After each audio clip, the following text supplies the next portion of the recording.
Andrew, this is a good question. Would two herniated discs increase the value of your car accident settlement compared to if you had one herniated disc? The quick answer is absolutely. But here's how this typically would go. You get into a car accident. Most people that get into a car accident start off with a chiro. That's typically. Maybe you get an ambulance to the hospital and then you go to a chiro. But if you do the case right, most of the time you get involved with a car accident chiropractor. They know how to document the records. They know all the reasonable and necessary medical treatment that the insurance company is going to approve. They do the proper billing.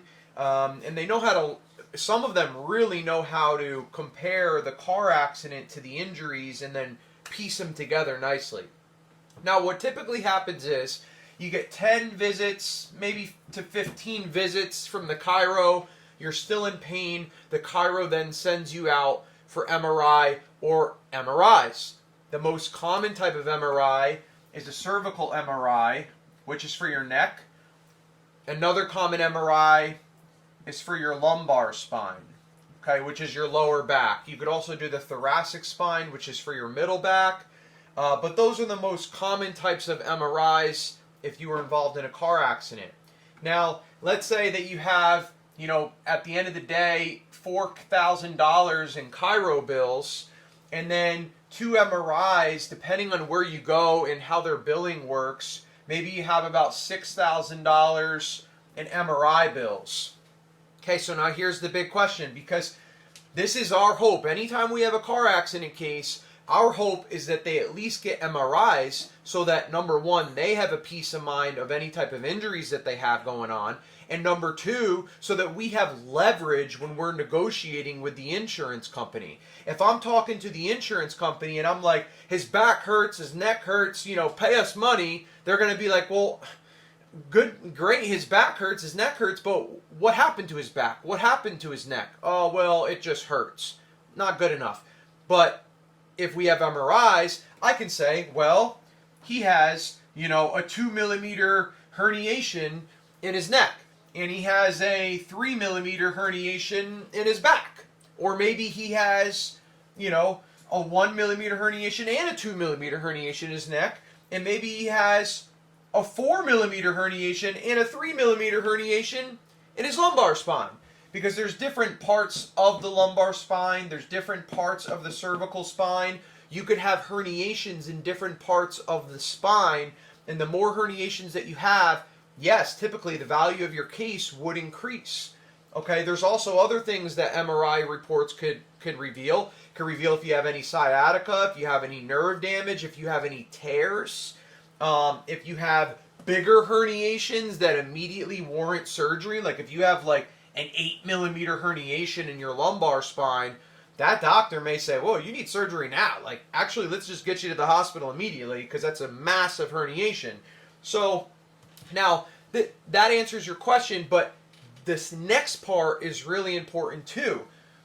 You went to the chiro, you got your MRIs, but now since you know what the MRIs say, you want to go into an orthopedic doctor or a pain management doctor so that those doctors can review the MRI reports and make their recommendation on what you should do next.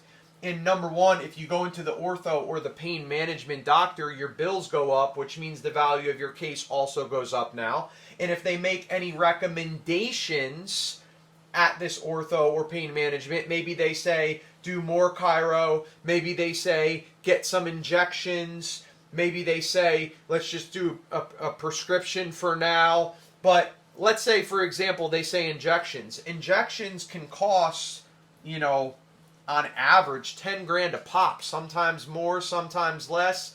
Sometimes they say, let's get them in a series of 3. Before you know it, you have $30,000 in injections because the ortho or the pain management doctor recommended for you to have injections. Now the value of your case is even more. It's even higher now. Not only did you have the herniations that show up in your MRI reports, but you showed that you did something about it. You went to the ortho, you went to the doctor, you got their recommendation, And whether you go forward with those injections or not, they're recommended now, and that gives you leverage in the negotiations.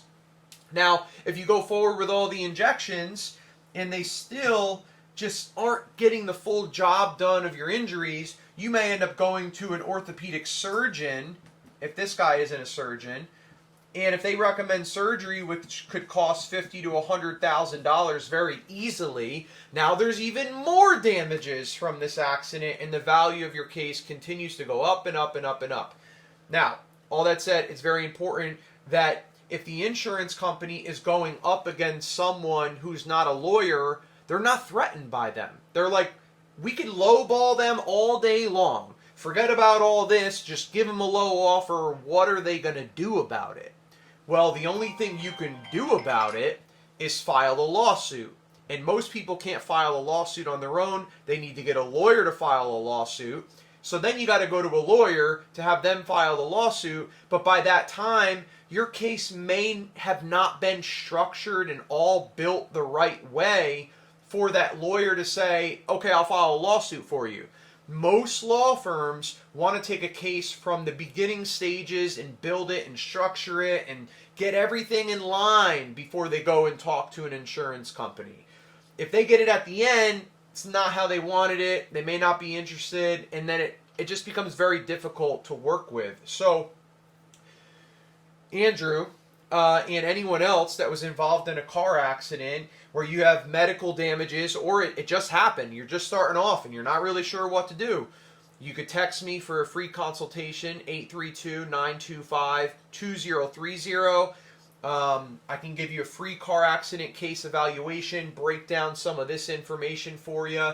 If you do work with a law firm, they have something called a letter of protection where they can get you set up with a medical doctor. With one of these doctors, there's an agreement between that doctor and the law firm that they'll get paid back their bills out of the case. So you don't have any upfront costs for medical bills. You don't use health insurance for medical bills. There's an agreement between the law firm and the doctors that they'll get paid when the case settles. Law firms are the same way. If you work with a law firm, there's an agreement between the client and the law firm that the law firm gets paid out of the case settlement. There's no upfront costs, so it's risk-free. You're always going to be in a much better position, even with those legal fees coming out, than you ever would on your own. Don't try to get cute. If you're not a mechanic, don't try to fix a car or your car is going to blow up, right? Or you're going to have more problems with your car because you don't know what the heck you're doing. It's the same thing with a legal case. If you don't know what you're doing, you're going to hurt your case, and then it's going to be worth less than if it would if you didn't do anything. But if you have a law firm involved that knows what they're doing, now you have someone that's building and structuring and getting it all lined up. And not only that, but the insurance company looks at them and says, these guys are the real deal. If we don't give them a big enough offer to resolve this matter, they're going to file a lawsuit against us. So it's a big difference of who you're going up against and not so much how you build the case and what the injuries are. This is just only one aspect of how it affects a car accident case value. Okay, so Andrew, I hope that video has been helpful to you, and anyone else that saw this video, I hope it's been helpful to you. Again, 832-925-2030. You could text or call me. I'm happy to give you a free case evaluation. I don't sell people. I don't ever try to manipulate or push something on someone. My job's to educate. And if you feel like after the end of getting that education on this, you want to move forward with a law firm, hey, by all means. But no one's here to sell you. It's risk-free. Just to even shoot the breeze with me and send a text and say, yo, that was a cool video. I wasn't in an accident. It was a cool video. I'm just a regular guy, but I've been doing this for over a decade. I'm very experienced in this field. And yeah, you could also go to texascaraccidents.com. There's a load of information on that website that I personally built myself that talks about car accidents from A to Z, the statistics. 20% of drivers in Texas don't have insurance. There's a load of information on that site of building your medical treatment and talking to insurance companies and how the whole process works and the damages that you can get compensated for, like economic damages and non-economic damages and punitive damages and value of your case. On and on and on. I could go on and on. So, hope this video has been helpful for the third time. God bless you and have a good day.